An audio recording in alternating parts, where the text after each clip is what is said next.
There is a saying among electronic warfare specialists: the most dangerous signal is the one you do not know has been compromised. You transmit it believing it is secure. You base decisions on it believing it is private.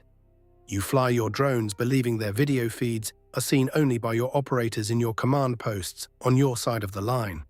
And you never suspect that every frame, every pixel, every sweep of the camera is being watched, recorded, and analyzed by the enemy, who is using your own eyes to map your destruction. Just days ago, on a section of the eastern Ukrainian front, that saying became reality. Ukrainian electronic warfare specialists, among the most innovative and technically skilled in the world, hardened by 4 years of continuous electromagnetic combat, accomplished something that redefined the intelligence war on this front. They did not jam Russian reconnaissance drones. They did not shoot them down. They did something far more devastating. They intercepted the live video feeds from Russian drones in flight, decoded the transmissions, and for 7 consecutive days watched the war through Russian cameras, seeing everything that Russian commanders saw, learning everything that Russian analysts knew, and mapping every position, every depot, every headquarters, every concentration of troops and equipment that Russia believed was hidden and safe. And then, on the 7th night, Ukrainian forces used everything they had learned. The result was the most comprehensive single-night destruction of Russian rear area infrastructure on this section of the front since the beginning of the full-scale invasion. This is how Ukraine turned Russia's own drones into the instruments of Russia's defeat. The operation began not with a dramatic breakthrough, but with a quiet technical discovery. Ukrainian electronic warfare units routinely monitor the electromagnetic spectrum across the front line, scanning frequencies, cataloging emissions, analyzing signal patterns, and probing for vulnerabilities in Russian communications and drone control systems. The work is unglamorous but critical. The electromagnetic battlefield is as contested as the physical one, and the side that understands the spectrum better holds an invisible advantage. Approximately 10 days ago, a Ukrainian electronic warfare team operating in the sector detected an anomaly in the signal patterns of Russian reconnaissance drones. The drones, a mix of Orlan-10 and smaller commercial-type platforms that Russia uses extensively for battlefield surveillance, were transmitting their video feeds on frequencies and encoding protocols that Ukrainian specialists had been studying for months. Previous attempts to decode the feeds had been partially successful but inconsistent. The encryption was weak by modern standards, but changed frequently enough to complicate sustained interception. This time, something was different. Whether due to a Russian procedural error, a failure to rotate encryption keys on schedule, or a vulnerability in a new batch of drone hardware that Russian factories had shipped to the front, the Ukrainian team found that they could decode the video feed from multiple Russian drones operating in the sector simultaneously. Not fragments, not intermittent glimpses. Full, continuous, high-resolution video. The same feed that Russian drone operators were watching on their screens in their command posts. The Ukrainian electronic warfare commander made an immediate decision. Do not disrupt the feeds. Do not jam the drones. Do not reveal the capability. Instead, watch, record, analyze, map everything the Russian drones see, and say nothing until the intelligence picture is complete.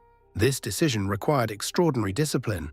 Every day that Ukrainian analysts watched the intercepted feeds, they saw Russian positions that could be struck immediately, artillery batteries firing on Ukrainian soldiers, command posts issuing orders for attacks, supply convoys moving ammunition to guns that were killing Ukrainians. The temptation to act was immense, but the electronic warfare commander and the brigade intelligence officer understood that patience would multiply the impact exponentially. One target struck today would alert the Russians that their feeds were compromised. 20 targets struck simultaneously after a week of collection would devastate the entire sector beyond recovery. The intelligence team established a dedicated analysis cell, a room in a basement where 4 Ukrainian analysts worked in shifts around the clock, watching multiple screens showing live Russian drone feeds alongside recorded footage from previous flights. They cross-referenced the drone imagery with existing intelligence, satellite photos, Ukrainian drone surveillance, signals intercepts, and reports from partisan sources to build the most comprehensive picture of the Russian rear area that any Ukrainian unit had ever possessed. The analysts developed a systematic methodology. Each Russian drone flight was logged. Departure time, flight path, targets surveyed, camera angles, duration. Patterns emerged quickly. Certain routes were flown daily. Logistics verification runs that surveyed supply dumps and vehicle parks. Others were flown before specific operations, reconnaissance passes over Ukrainian positions that preceded artillery bombardments or infantry assaults. By the third day, the Ukrainian team could predict which targets a Russian drone would survey based on the time of day it launched, and they could anticipate Russian operational intentions based on the reconnaissance patterns. The weather played a role as well. The late February conditions, temperatures hovering around freezing during the day, dropping to 0 at night, intermittent fog in the mornings, and overcast skies that limited satellite visibility meant that Russian forces relied more heavily on drone reconnaissance than usual. More drone flights meant more intercepted feeds, more intelligence, and a more complete picture of the Russian infrastructure. Stay with this story. For the next 7 days, Ukrainian intelligence had a window into the Russian rear area that no spy satellite, no reconnaissance drone, and no human agent could have provided, because they were seeing it through the eyes of the enemy's own surveillance network. The intelligence harvest was extraordinary. Russian reconnaissance drones fly regular patterns over their own rear areas, surveying supply routes, checking on logistics nodes, monitoring troop movements, and inspecting positions. The drone operators photographed their own installations as part of routine reporting to higher headquarters, and every image, every video sweep, every camera angle was now being duplicated on Ukrainian screens. Over 7 days, Ukrainian analysts identified and precisely located the following targets, all of which the Russian military believed were concealed, camouflaged, or otherwise hidden from Ukrainian surveillance. 3 ammunition storage sites, 2 in agricultural buildings, and 1 in a buried field depot covered with camouflage netting. Russian drones had surveyed these sites to verify inventory and security, inadvertently providing Ukrainian analysts with exact coordinates, access routes, and detailed imagery of the storage layouts. 2 battalion-level command posts, identified when Russian drones conducted overhead passes that showed antenna arrays, officer vehicles, and security perimeters. The video feeds captured license plate numbers on command vehicles, the positions of communications equipment, and the layout of defensive positions around each headquarters. 1 artillery battery position, 4 self-propelled howitzers that had been repositioned days earlier to a location that Ukrainian surveillance drones had not yet detected. The Russian reconnaissance drone surveying the new position provided Ukrainian analysts with exact firing coordinates, ammunition vehicle locations, and crew shelter positions. 4 vehicle parks, concentrations of trucks, armored vehicles, and support equipment dispersed across the sector. Russian drone surveys showed the number of vehicles at each location, their types, their condition, and in some cases their unit markings. 2 troop concentration areas, buildings and field positions where Russian infantry was quartered between rotations. Russian drones checking on these positions provided Ukrainian analysts with accurate estimates of personnel strength, defensive arrangements, and daily routine patterns. 1 fuel storage point, bladder tanks and fuel trucks concealed in a wooded area, surveyed by Russian drones as part of logistics verification, and 3 forward observation posts, small positions used by Russian artillery spotters and reconnaissance teams, whose locations had been unknown to Ukrainian forces until the intercepted drone feeds revealed them. In total, Ukrainian analysts catalogued over 20 high-value targets across the sector, a comprehensive map of the Russian rear area infrastructure that no amount of conventional reconnaissance could have assembled so quickly or so accurately. What is more devastating, destroying Russian equipment or using Russia's own surveillance drones to find every hidden target before destroying them? Tell us in the comments. On the 7th night, the Ukrainian command launched what can only be described as a synchronized firestorm. The timing was calculated to maximize shock and minimize Russian reaction time. All strikes would begin within a 15-minute window, hitting targets across the entire sector simultaneously so that no Russian unit could warn another, no commander could order evacuation, and no position could prepare before the fire arrived. At 0200 hours, Ukrainian HIMARS batteries opened the operation. Precision rockets streaking toward the 3 ammunition storage sites and the two command posts. These were the highest value targets, and they required the precision and destructive power that only HIMARS could deliver at the required range. The first ammunition depot, the one in an agricultural building, detonated catastrophically. The HIMARS warhead penetrated the roof and ignited stored artillery shells. Secondary explosions tore the building apart and continued for over 4 hours as thousands of rounds cooked off. The fireball was visible on the Ukrainian surveillance drone feed from 15 kilometers away. The second depot, the buried field storage, took 2 rockets to crack open the earth-covered bunker. The second impact breached the storage space, and the resulting detonation created a crater that subsequent satellite imagery measured at over 20 meters across. The third depot was hit while Russian logistics soldiers were in the process of loading trucks for a nighttime supply run. The Ukrainian analysts had learned the loading schedule from the intercepted drone feeds. The strike killed the loading crew and destroyed both the stored ammunition and the transport vehicles. The two command posts were struck within seconds of each other.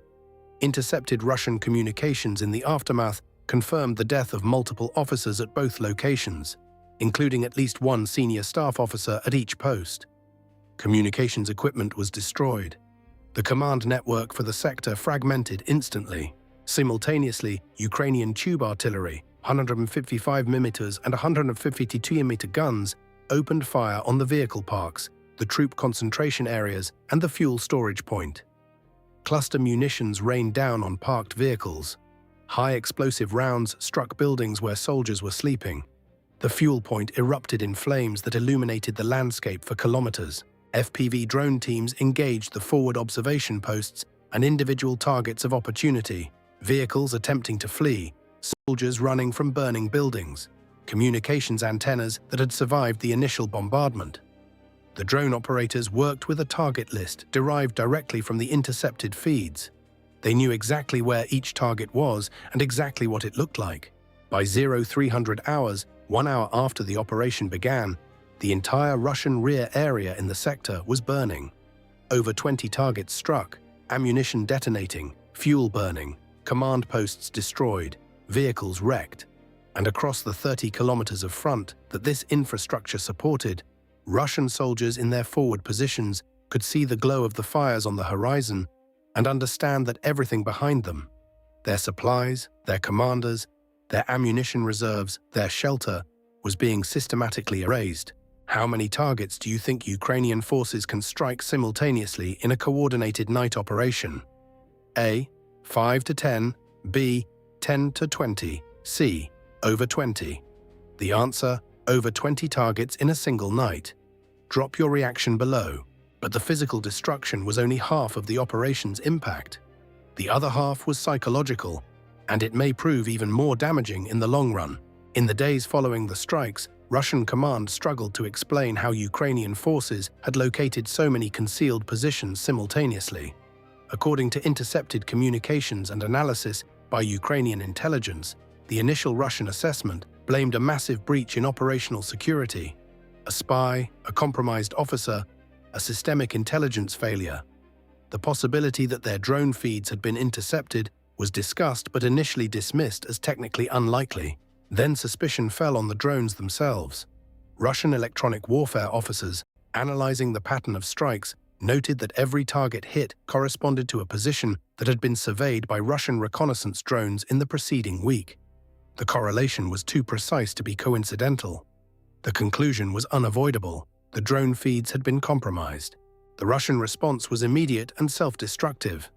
The sector commander ordered a complete suspension of all reconnaissance drone flights pending a security review. Every drone in the sector was grounded. New encryption protocols had to be developed, tested and distributed, a process that, according to Ukrainian intelligence estimates, took over 2 weeks. For those 2 weeks, the Russian forces in the sector operated without aerial reconnaissance. No drone surveillance of Ukrainian positions. No artillery correction from aerial observers. No monitoring of supply routes or rear areas.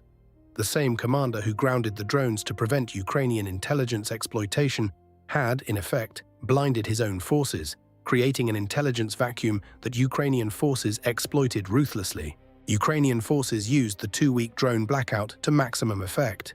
Without Russian aerial surveillance, Ukrainian units moved freely, repositioning artillery, rotating troops, establishing new forward positions, and laying minefields in areas that would normally have been under constant Russian drone observation.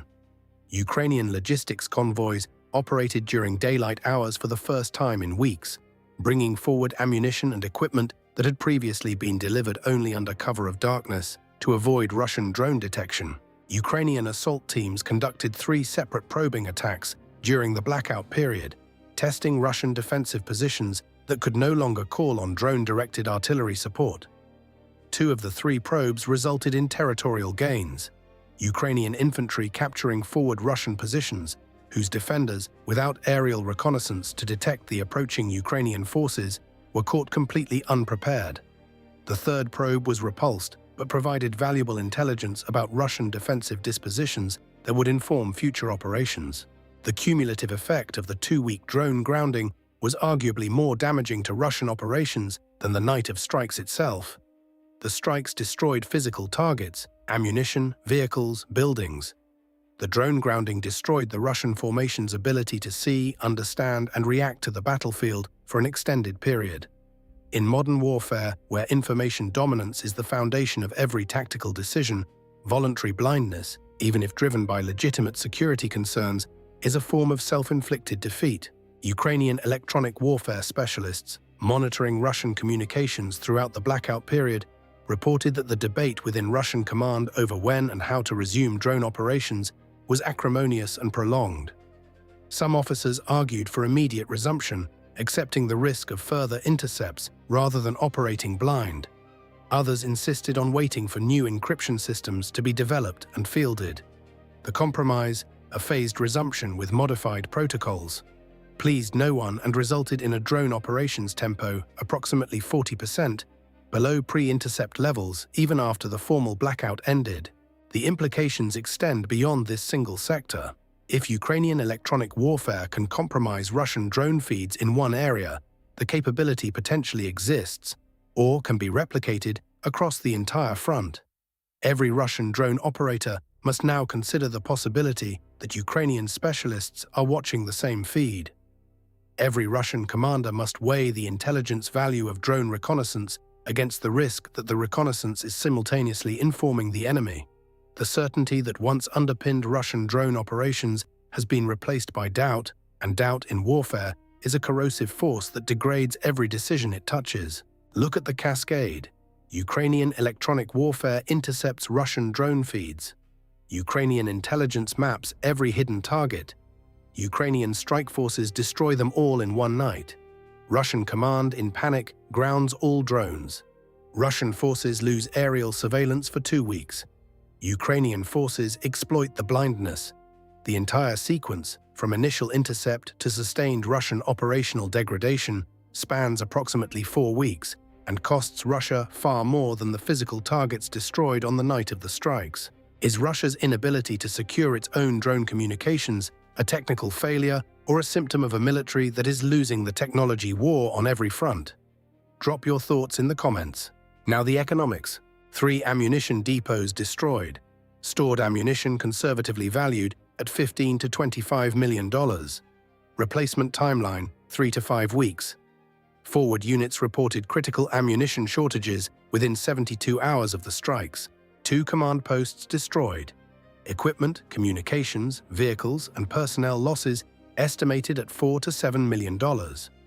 Organizational disruption, command vacuum across the sector lasting days.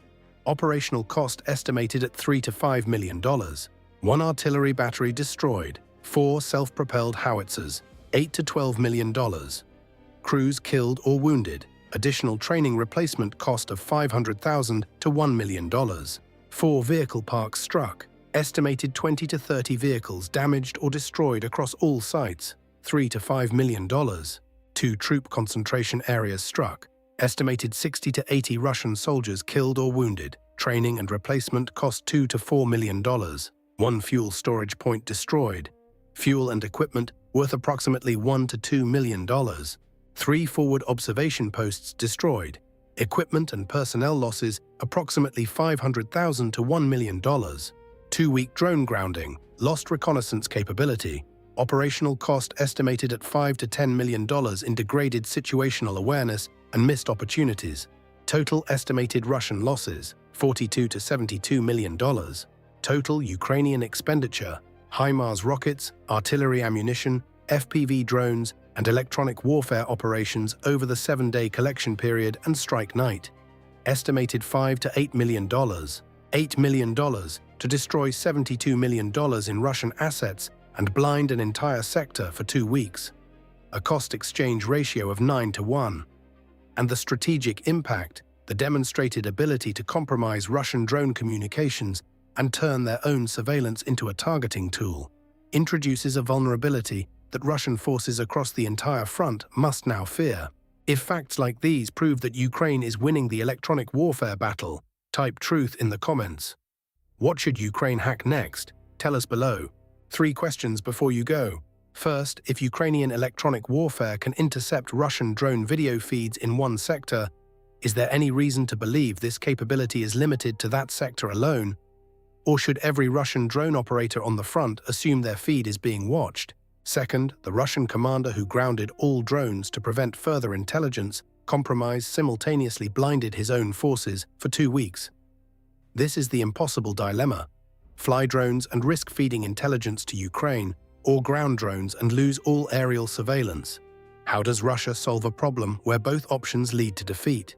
Third, Ukrainian electronic warfare capabilities are growing faster than Russia can adapt.